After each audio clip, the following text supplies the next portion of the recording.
Okay, so we're on the afternoon, which is more like not the afternoon. I'm getting some sleep. My chemo is here, so it's gonna be ran over 20 minutes. See, it's up there, and then I also take a chemo pill. I actually take 3 chemo pills, which was in my mix of my pills today. But they are definitely life-saving drugs, and they go down to a genetic level, so it's just not like they're winging it here. Everything is a science. I have some mutations that, depending on what mutation, equals the chemo. So this one is I forgot mutation. Honestly, I'm tired, but so just take that and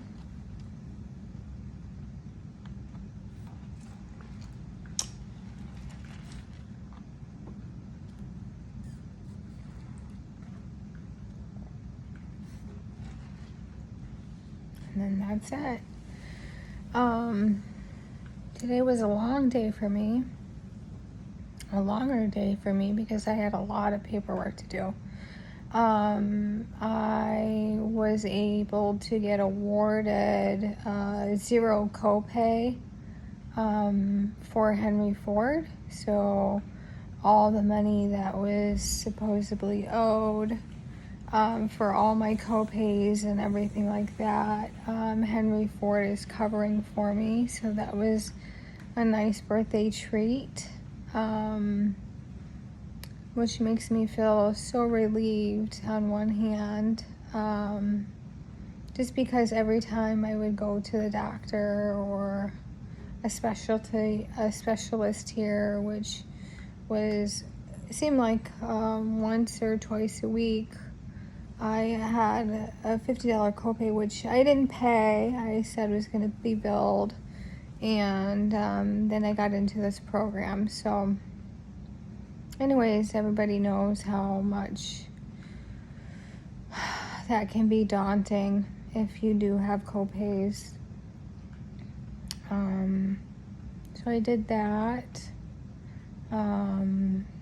There's other stuff I had to do. But overall, I'm excited to potentially go home tomorrow. I still haven't packed. I'm not going to until they say, okay, it's time, you know. Tomorrow's my birthday. They do a special birthday treat. But everyone here is so nice, and all my nurses are really great. They help me with any little thing. But usually in the afternoon slower, and then after chemo it kind of picks back up. Looks like I had a little bit of a bloody chapped lip, but I have more pills later today, which seems daunting, but they're life-saving. I have a lot of pills that are just for antifungal, bacterial, viral, just to prevent things. And I'm okay with taking that, especially because I've had a rough go around this year so far with sepsis and giardia, and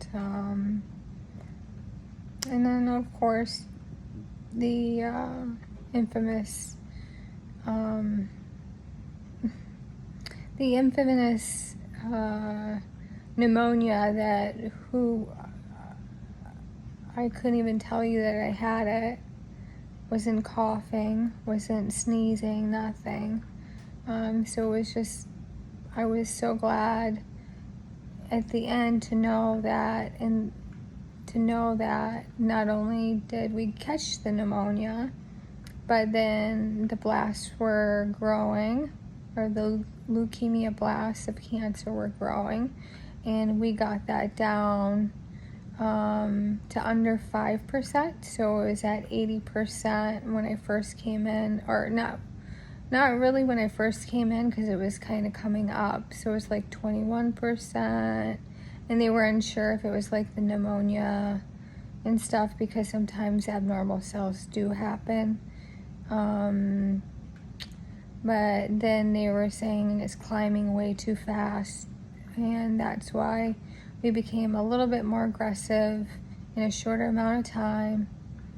I do know that a lot of this stuff that I'm doing here will be outpatient. It will be closer to home, and then I will have weekly check-ins with the stem cell team, and then with my hematology oncology team. We're gonna just sort all that out so everything is seamless, and I can go to my appointments, I can get checked out, I can get my blood work done, I can get blood products. So it's a lot to it. So leukemia is, especially AML, after you relapse, it's one of the most challenging, I can't say most challenging because I don't know any other cancers that I do know now, which is the leukemia AML. But it can come back.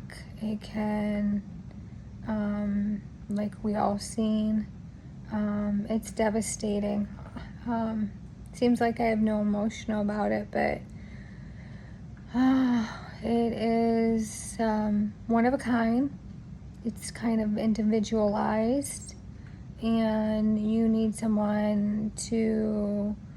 a team of people that can kind of work with you and go with the flow, and not just say, oh, we're just gonna go and stay this course. You need someone to understand what's going on a genetic level.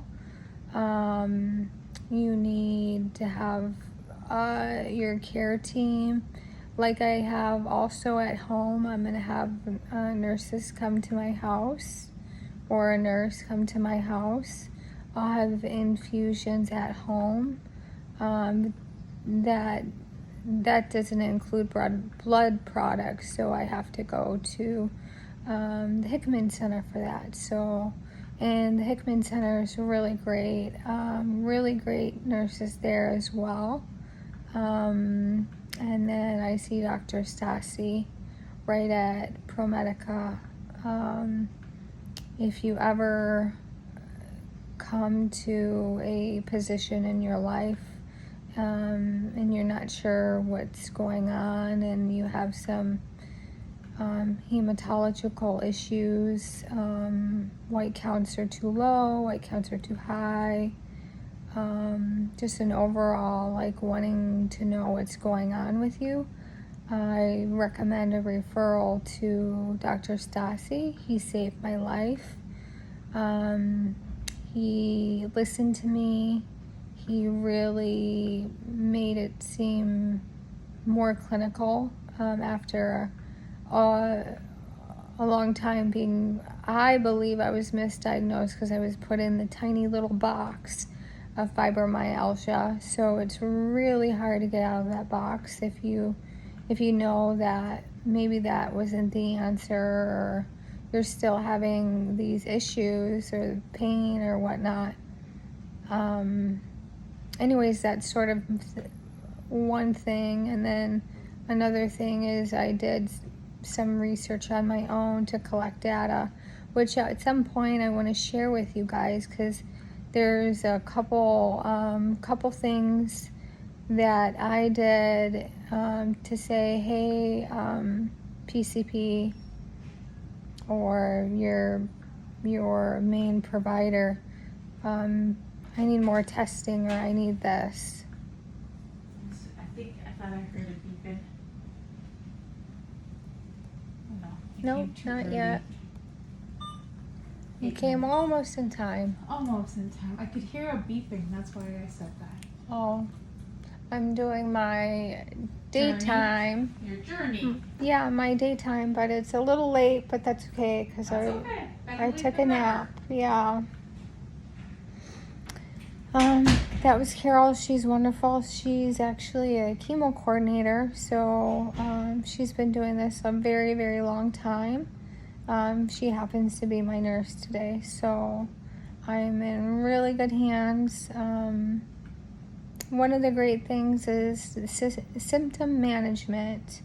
I think I've had this go around with symptom-wise. I know I'm getting a bit dry mouth, and then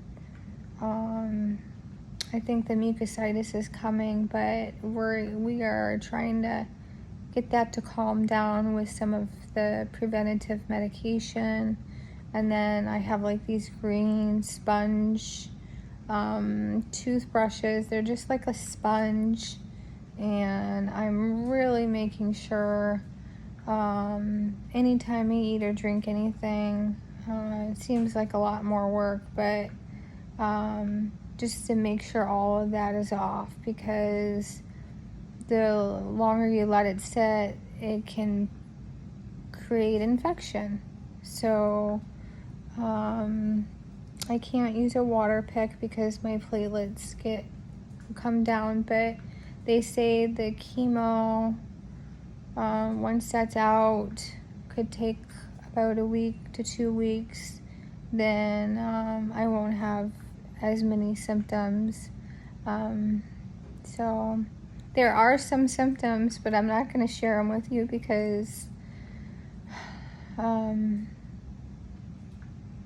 it's not like I guess it's not embarrassing, but it is an up or down. So like you're ping-ponging back and forth between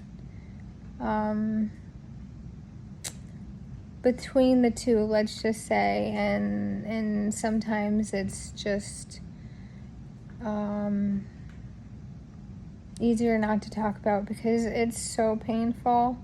That's one thing about chemo, is it creates GI problems, and that's a lot of times people have a lot of problems. If anybody is on chemo and want to know my remedy for what the GI and all of this stuff go like what I do, let me know, and then I can make a video or kind of tell you what I do, or DM you and let you know, because it's a lot more work.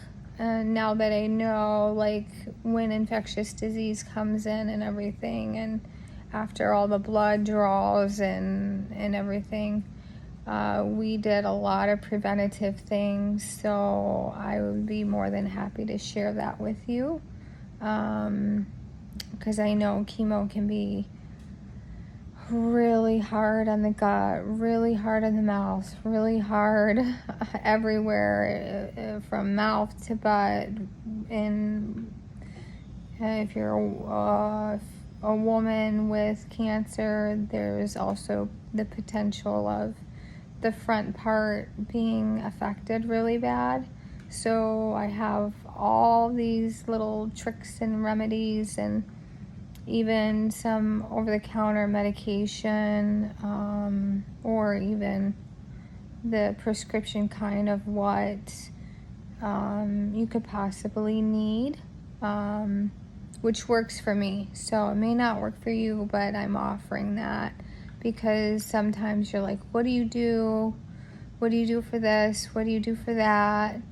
But I have I have it down to where I know, because I've had so many rounds of chemo, I had the stem cell transplant. And that's all really, really hard on your systems. And it can be like, what the hell do you do now? And how do you help maybe your mom or your dad, or anybody who you're caretaking, or even just yourself. So feel free to reach out to me if anybody has any questions, or if they want like what I do or my input in some of the chemo regimens and preventative regimens that I've taken. And yeah, I just want to leave that there. I also want to say thank you so much for you guys' support, and just listening to my journey itself, which I'll kind of go more in depth with after I do the night time of what happens when you have leukemia and you're in the hospital. I kind of want to go over like, oh, there's the beeping. I want to go over some of the, how do you navigate things. So anyways, I'll talk to you guys later. Bye.